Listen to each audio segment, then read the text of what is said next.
Welcome back. Hope everyone had a nice lunch. We are going to do an overview of the common level of appraisal in preparation for a deep dive next week when the report comes out, and we'll be able to really dive into that and a bunch of accompanying issues.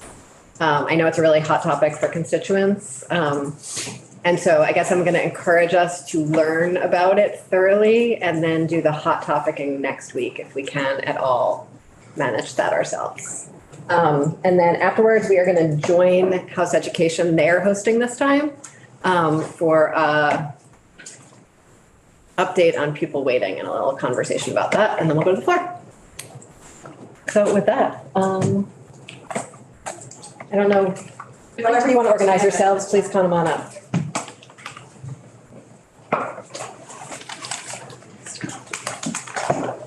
Were you both at our introduction to the, okay, so we don't, were you there? I was there. You were in there, okay. How do we look from? Too professional. I was very confused about the layout of the room because I was still thinking you were in a different room. And it was rearrange it. My name is Jill Remick. I'm the Director of Property Valuation and Review at the Tax Department. I've been there since 2015, and before that I was a longtime legislative person for the Agency of Education. So, faces familiar. Jake Feldman, Senior Fiscal Analyst at the Tax Department. I've been there since 2014. Before that, got my master's degree in statistics from UVM. I went to college, had some other jobs. Thanks. And he does great charts. You do great, you do great. Great charts. Charts. Yeah.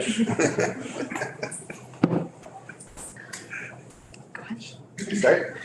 So there is a presentation under Jill's name on the Ways and Means site. It's called Common Level of Appraisal Overview. Has some great charts in it, I think. Yeah, there's some interesting stuff. And we certainly appreciate the opportunity next week to get deeper into the CLA, what's going on. There's a little bit of that in this presentation, high level, that we thought would be interesting to you, but we're not going to go super deep into it. So the first slide, there's a slide that says, what is a CLA? I'm not sure how much the various members of this committee are familiar, but the CLA stands for Common Level of Appraisal, and it's a factor that gets applied to a town's education tax rates, homestead and non-homestead. And it's designed to make sure that towns are sending their fair share to the state's education fund. In Act 60, when we went to a statewide funding system, we basically pooled all the property tax revenue from all the towns in the state. And at that time, they realized that if it had been a while since the town last reappraised and their property values were really appreciating a lot, that could be a problem because they wouldn't be paying on the fair market value. They would be paying on what was ever the old values from their grand list from the last time they reappraised. So they came up with equalization. The tax department has a lot of discretion on how we do it. And we basically follow like the International Association of Assessing Officers standards on ratio studies. So it's similar to some sales ratio studies in other states. The CLAs come from PBR's annual equalization study, which we're going to talk about a little bit today and more next week. And importantly, it compares grand list values to sale prices over the prior 3 years, going up to March 31st. So when we say list values today and next week, we mean grand list values. It's not what people list their properties for sale. It's what's in the grand list compared to what it eventually sells for. In Vermont, we apply them to the tax rates. That's an example of indirect equalization. In some places, they actually equalize people's properties. That's direct equalization. That's not what we do. And a town where properties are generally selling for less than they're listed for in the grand list is going to end up with a CLA over 100%. And if properties are selling for more than they're listed for, your CLA is going to be under 100%. I'm now getting a little spicy on the next slide, which I think is the one that says, what's going on with Vermont's real estate market? We're all following along. Nothing's going to happen over there. Okay, great. We all have it up on our laptops. Okay, Okay. Great chart. thank you.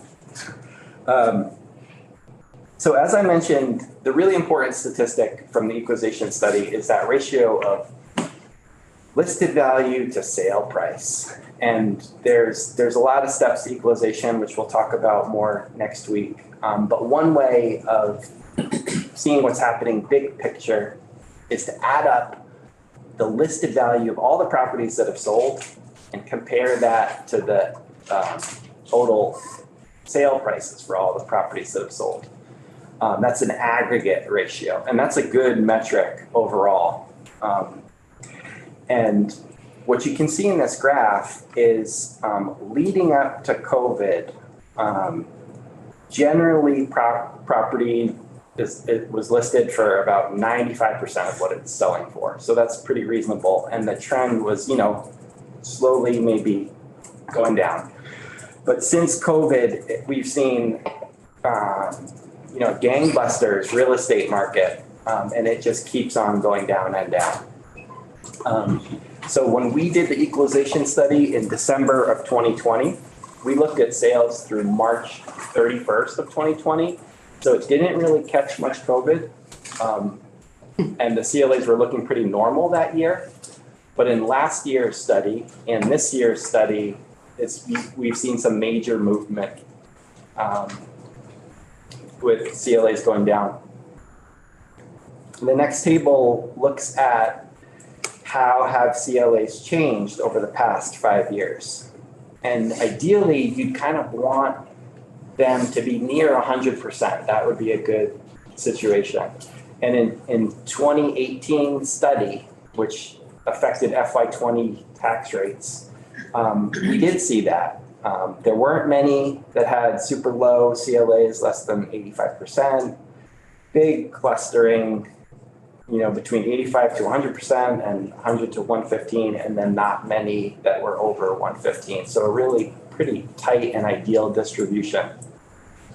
But since then, things have shifted.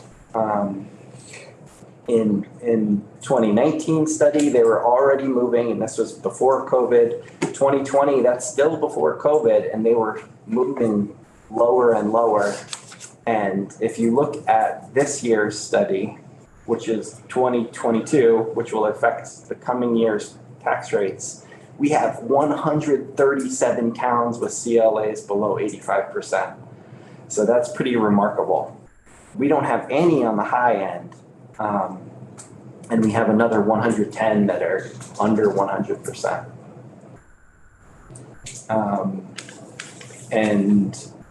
Things to know is that if your town is planning to reappraise, that there's a special calculation, which I guess I'm going to talk about in a second, but that's going to take the place of the study CLA. And in statute, if you get a CLA below 85 or over 115, then you're ordered to reappraise by PBR. The next slide is called, what is the statewide CLA and how has it changed? This is another way of looking at what's happening over time in the state. And you can see the movement down. The statewide CLA, it's just an informational number. It's not, as far as I know, used in law or anything we do. So it's just like the sum of all the listed values from the study period divided by the sale prices. And it's gone down and down and down. And it's kind of remarkable that this year, our statewide CLA is under 85%. So that's like kind of saying the whole state needs to reappraise, which is like maybe almost a situation.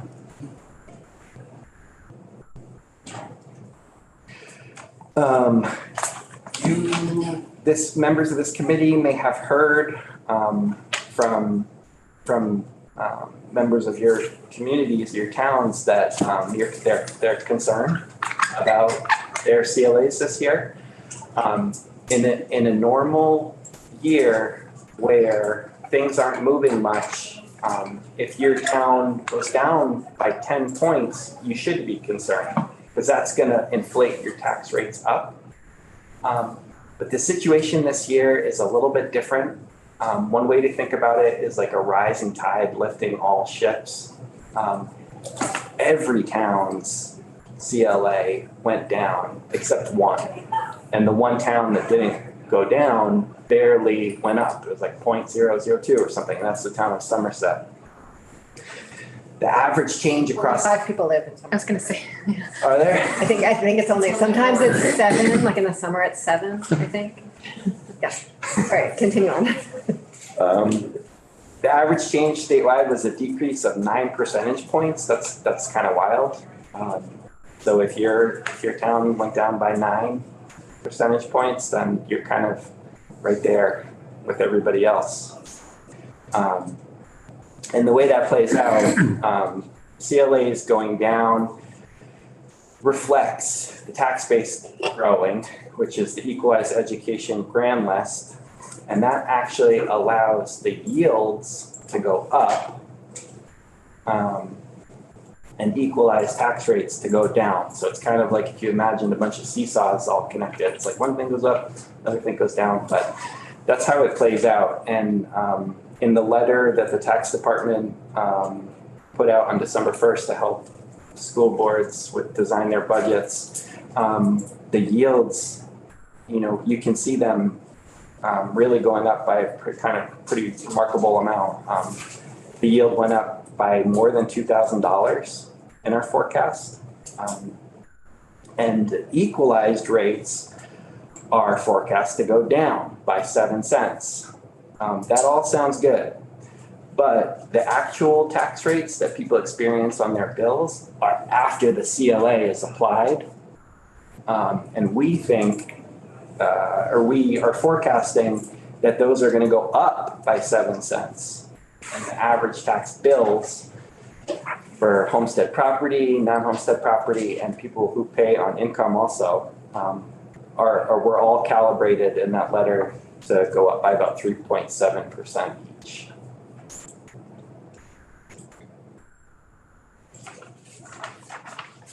No questions yet. You're Yeah. talking about the December 1st letter? Yeah. So one of the towns that I represent, along with Representative Mattos, just reappraised all of its properties. And I guess what I'm confused about is why their CLA wasn't. What I think I hear you saying is that all town CLAs have gone down, but I guess I'm trying to square that with a reappraisal that's happened. That's a good question. So it's all the towns that didn't reappraise, their CLAs went down. So there's a different calculation for towns that reappraised. Did it reappraise in 2022? Yes, this year. Yeah, so they're gonna have a different calculation, which is kind Okay. of smooth it for them, and I'll talk about that in the next slide. I'm on the slide that says, how is the CLA applied? And the example is Montpelier for the current year. So to get the equalized tax rate, that's before the CLA, and you just take the per pupil spending and divide it by that property yield number.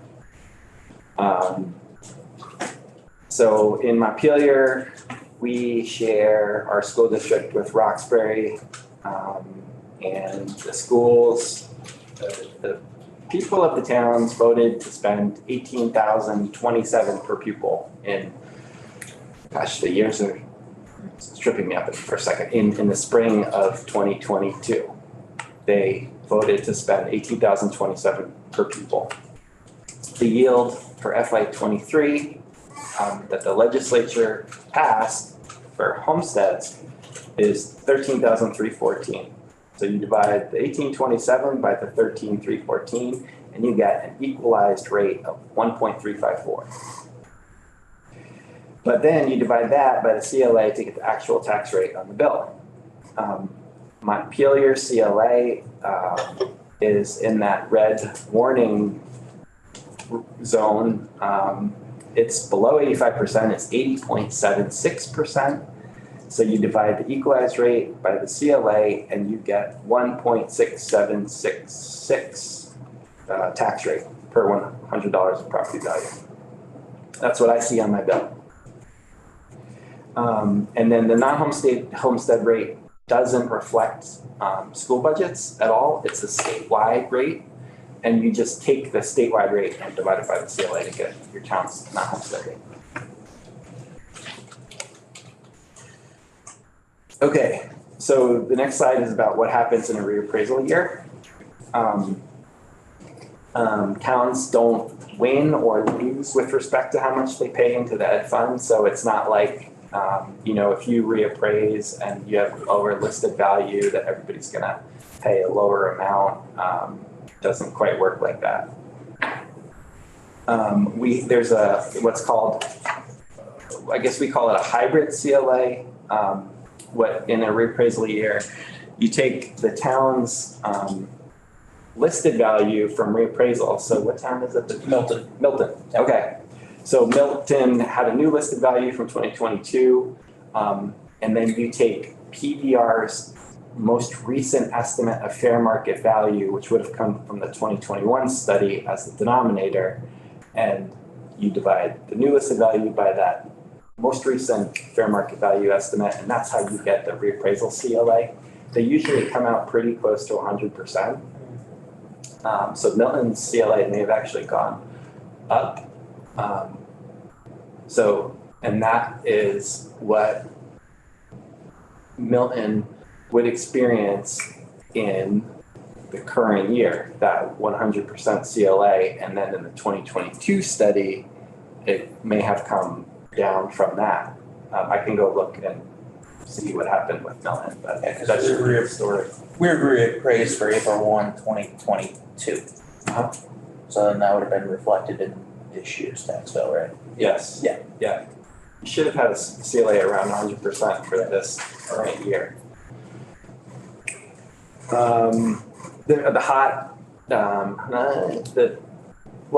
It was in the news quite a bit. Burlington did a reappraisal for F. I think everyone is aware of that. Yeah.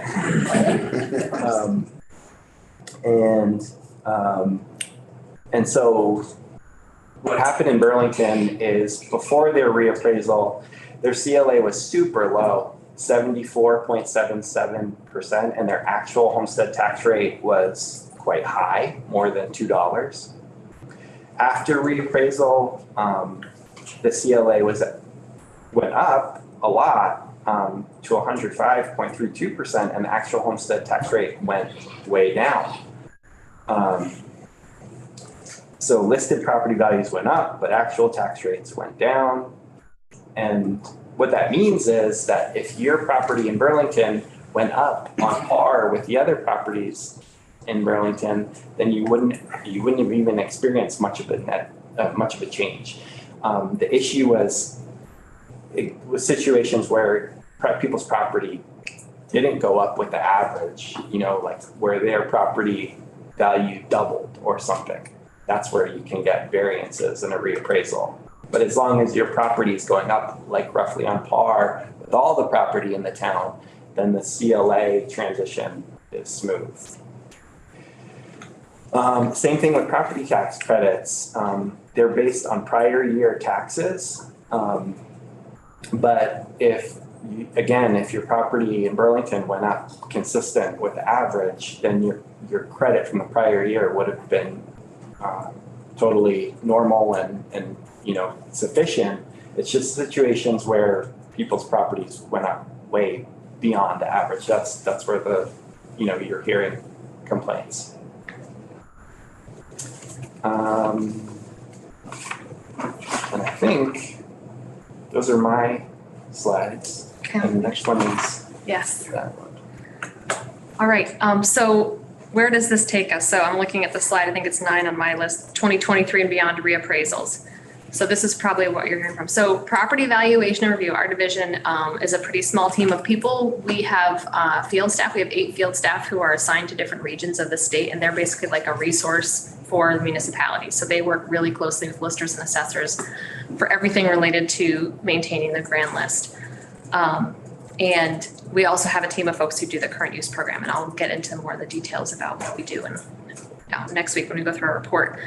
And then the other major piece of work that the district advisors do is this equalization study. So every year we take data from the property transfer tax returns and we review and validate sales, and the towns also review and validate all of their sales. So, and the study is done, as Jake mentioned, over a 3-year window. So that can kind of blunt and change and soften. So the CLA, because especially in some small places, if one high value property sells at a particular time, that alone would probably really, mess up their CLA. So it is done over a 3-year window of time. And of course, as expected, this past year, we had over 20,000 sales that were being reviewed. So the town reviews them, the district advisors review them. They look at things like extreme outliers, family sales, things like that. They send, if you've ever sold or bought property in Vermont, you might have gotten a sales verification form, which is like, hey, did you buy it from a relative? Did you include personal property? Things like that. So the idea of that very thorough vetting by both the town and the district advisors is to make sure we have really solid data on which to base the results of the equalization study. So that's actually like a months long process of reviewing sales back and forth between the district advisors and the town. And so this past equalization study, which was published Friday before Christmas, I got it out an hour before the power went out for the entire I was like, got it in under the wire when nobody is going to be able to read it. I do it always. So the window of time we're in at this exact moment, as of today, is the towns are allowed to appeal their equalization study results. So those appeals are coming in. We haven't gotten as many as I thought, but their nature of their appeal needs to be really based on something they consider a factual error. So like a particular sale that should have been included or not. And a lot of times it's just a matter of our district advisors sitting down with the town and talking through and determining whether it does make sense to put that sale back in or not. So we get a few of those every year. We got a few more last year, and we were expecting a landslide, but we'll see what happens. So that's the window of time we're in right now. So we already had, I think we had up to 85 towns were already under a reappraisal order before this year. And now we're up to this 165. There is a possibility some of those would come off that list based on this appeal. Maybe we really did include a sale we should or shouldn't have, or maybe the town makes that compelling case to the hearing officer. So that's the window of time we're in right now. And then the official reappraisal orders from this particular study go out in the spring. And so then that kicks off the reappraisal process. So the statutory language doesn't have a particular time frame by which reappraisals have to happen. Towns really should be reappraising on a pretty regular basis. They do also get an annual appropriation from the legislature. It's $8.50 per parcel. And the idea when it was set to $8.50, I think when Act 60 and Act 68 first passed, I think it was $6 a parcel or something. But the idea is basically that both the municipality and the state have skin in the game in maintaining the grand list.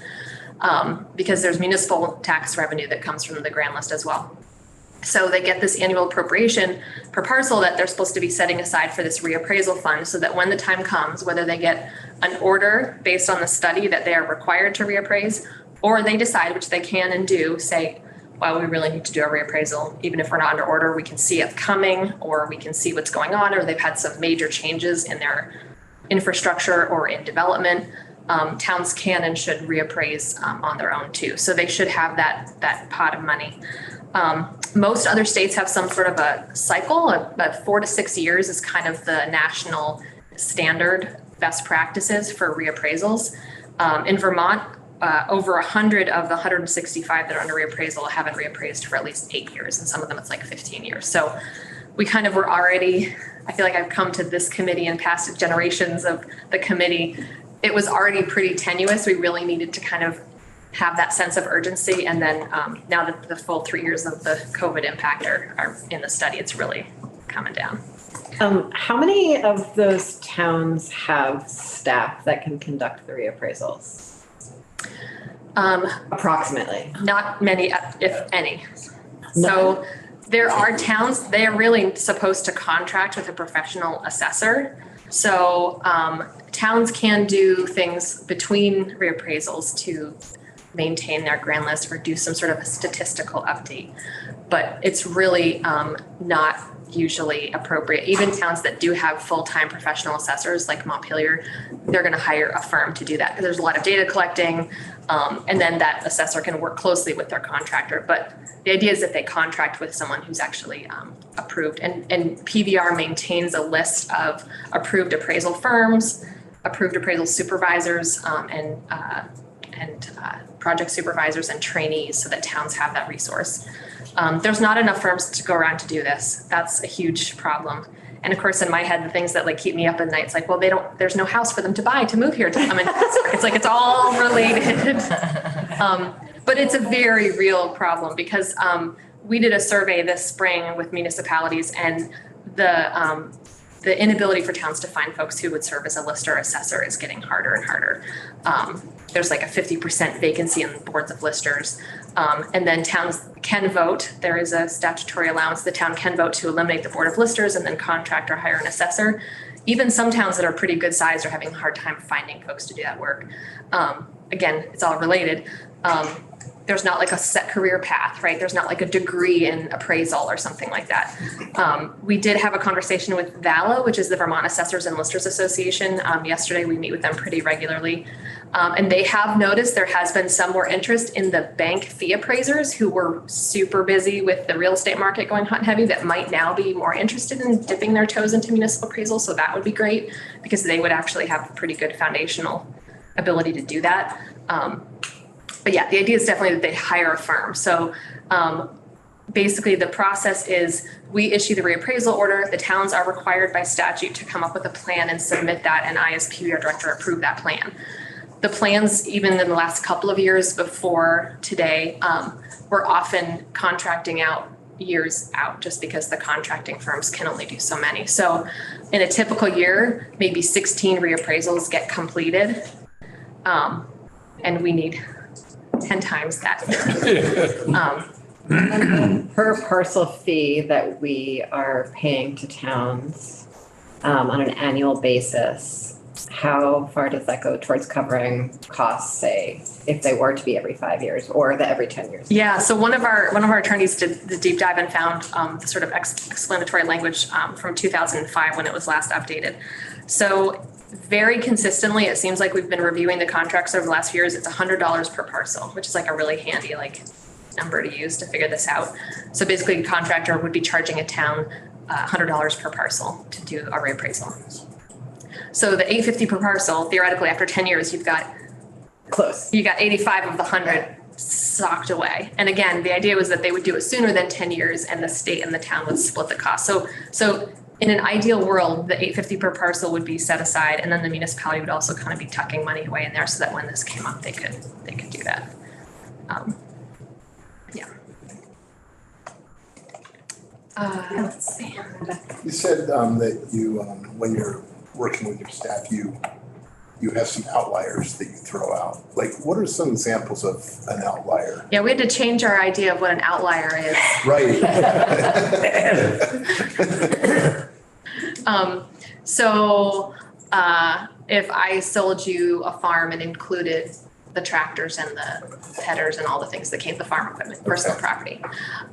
If I sold what I would think or the lister has valued at a $200,000 property and someone bought it for 20 grand, what's that about? And maybe it was a tax sale or family sale, or maybe it was someone was desperate to unload it. There are these kind of outliers. It used to be, right, if somebody paid $100,000 over asking or over the listed value, that would be something we look into, and we had to broaden. That happens all the time. Expectations. Yeah, really. Yeah. The statistical parameters for outliers are still the same. Yeah. So if you get, a property that's listed for 100, but somebody pays 2 million for it, that's could be a problem, probably, like the statistics will identify that. So Jill is saying like, you know, there's more and more weird sales, but still we're identifying the extreme sales and the ones that are influential in their categories, and we're getting rid of those. So those are removed. That's the boring mathematical side of it. But Jill's also, you know, explaining the weird sales because of something being included that are thrown out. Representative Anthony? Thank you, Madam Chair. When I first met Director Remick, this is 4 years ago, at the time, the then Ways and Means, not only reviewed the 85% trigger, but we also were tempted, but didn't, to pay attention to the parameters involving this a coefficient of dispersion. And you were very wisely said, look, do one at a time, because if you do them both, be careful what you wish for, because I don't think we have the capacity to take care of it. Well, now we don't have the capacity. And I guess what I'm curious about when we do our deep dive next week is to revisit that discussion and see if there's something we ought to do with the dispersion, because an outlier may be a dispersion, it may not be. You know, that's an intriguing statistical puzzle. What to throw out. Yeah. Anyway. Can you two explain what the coefficient? Sure. So the CLA is to sort of even things out across the state to make sure each town is sending its fair share to the education funds based on the real fair market value. Coefficient of dispersion is a little bit different. It's a metric that we provide to towns to show them within the town. It's a measure of equity, really. It's like if you have sales, generally, if you have all the property that are sold where they always sell for 15% more than they're listed for, that's kind of a good thing, because that means everybody's sort of on the same basis. But if you have one property that sells and it sells for 50% more than it's listed for, but the one next door sells 50% less than it's listed for, that's kind of a problem. That's going to drive up your COD, the coefficient of dispersion. It's a measure of spread, and the threshold for us is like a 20% difference across all the sales in a town would trigger a reappraisal. It means that your valuations are way off. Some people's fair market value is way more than you have, and some people's is way less. So you described in your example, it was two buildings right next to each other. In my town, I think there are neighborhoods where houses are consistently selling in that neighborhood well over asking, and then other neighborhoods where properties are still selling under asking. And that seems like a different thing than a valuation issue. And I think it's a really important thing for a town to understand about its own property, but I guess I'm wondering how that would fit into this area. So the location doesn't matter. You know, in that town in Brattleboro, you know, that would drive up your COD if the neighborhoods were valued so differently. And so, you know, we would provide that statistic to the town, and it's probably up to them to identify, you know, which neighborhoods are undervalued or overvalued. But ours is a townwide measurement. Yeah. Following that, Jake, so then towns can adjust their appraisals based on information you get on COD. If they thought it made good sense, they justify that. Or if we tell them that the COD is over 20, it triggers a reappraisal order. Gotcha. So they have to reappraise. All right, okay. Yeah. It's not a discretionary thing at that point.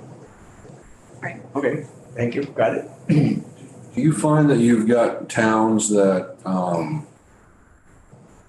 they have not exceeded the 15% in either direction with their CLA, but their COD is way off? Yeah, we had 28 in this past study that were just the COD was what got them identified for possible reappraisal. Yeah. What happens if a town trips a COD and or CLA threshold and they don't appraise, or they just can't appraise because they can't find somebody? What happens? They basically, if they're on their own and they're not under order, they can do what they want. If they're under order, they have to at least annually submit a plan to us on where they're at. And that plan right now basically says, yes, we have a contractor lined up for 2027. But as long as they continue to submit a plan, we continue to carry out the study. We continue to come up with the new CLA and COD each year. They're still treated the same until they can actually start and complete their reappraisal. Probably not to have a lot of those plans on your desk. Yes. Yeah. Yes. Okay. Now, if they just completely disregard Yeah. for a long period of time, technically we can get mean and we can withhold funds. We've never done that, and that doesn't really help solve the problem. What we're seeing now and what we're trying to be really cautious about is a lot of towns are like, well, what if I do a partial, or what if I do a statistical? What if we do this in-house? And the data is telling us what's actually going on. We really don't want to like soften the rules or lighten up what are pretty low bars for standards, even though it's tempting in this short-term, sense of urgency. We'd like more professionals to come in and do this work. So it's better to wait, but the town does have to keep in touch with us and let us know their plan.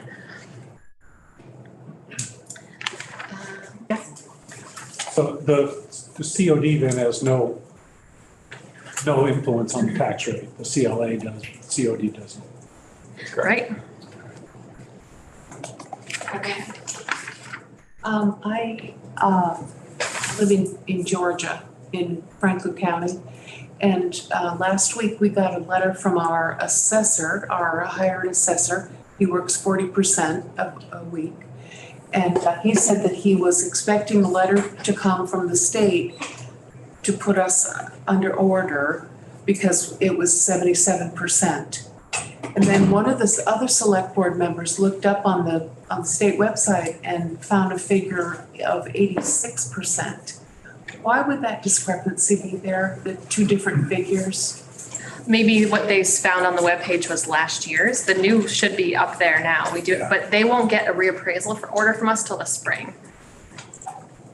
Okay, so right now they're in the phase, they can appeal the letter we've just sent them with our results of the study. So maybe 86% is what last year's. So we didn't officially vote on this, but I don't think the select board wants to appeal. I think they understand that we need to do a reassessment. But a lot of people in town are thinking that we want to do a reassessment because we want more money, and that a reassessment will cause them to owe more tax. And I try to tell them, all the usual spiel, but they don't believe it. Right. There's a lot of the town officials that we talk to that don't quite understand that your tax rate is not going to jump up exponentially based on the CLA. There's the ed spending and the yield they're all equal parts. It's Well, plus something like we haven't had a reappraisal for, I think it's 13 years, and people build porches and pools and, put up nice decorative fence and all that adds. So anyway, so about the 77 versus 86, you think he might have been looking in the wrong spot? Yeah. And not on. Possible. And is this year 22 or 23? What he will find?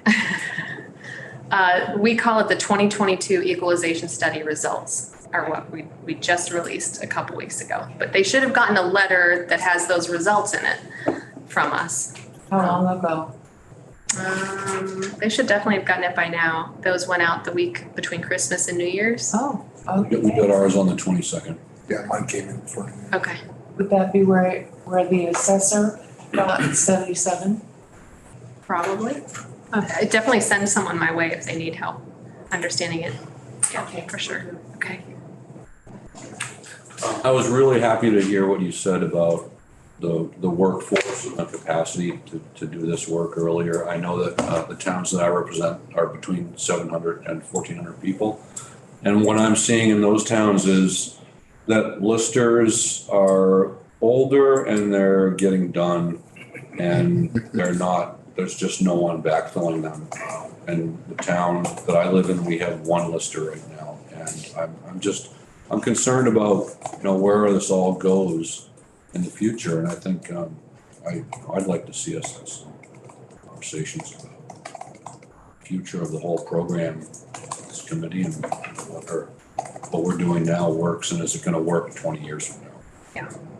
And some good news, if you could call it that, is that nothing prevents towns from working together right now to hire a contractor. So that's sort of one of our goals this year.